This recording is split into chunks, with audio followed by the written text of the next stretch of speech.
bursitis bursa that gets here and here. The unfortunates are that we have muscles that are going to connect that are from the side of glute min and glute medius. Both of them are going to come down and connect right at that outer side.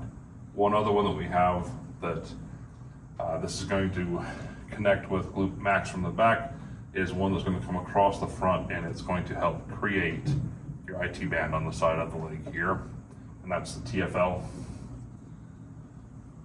If there is an overactivity that's creating this trauma every time you step up or down stairs, walking even, exercising, if it's kind of not stable, we're continually pulling on these muscles that these bursas are trying to create a frictionless environment, but unfortunately have become inflamed and super uncomfortable and painful. So bursitis, a greater trochanteric bursitis, is right on the outside of the hip. Sits about right here, if you can see it on the camera. It's really uncomfortable. It feels like a burning sensation for the most part. The unfortunates with something like a greater trochanteric bursitis is the what to do with it, as it's now become a thing for you.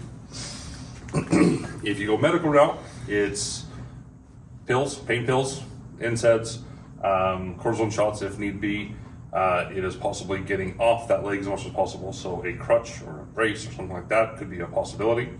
And then unfortunately, if it's super drastic, it's surgery. If we look at this all before it ever gets that bad, what do we have to do to take some pressure off of here? We have to pay attention to the stabilization of the hip, the strength of this glute max and glute max, med, and min really, the TFL, if there's so much tension there, tension in the IT band from perhaps how you're walking. Are you putting too much pressure on there because of some unfortunate gait pattern that you might have?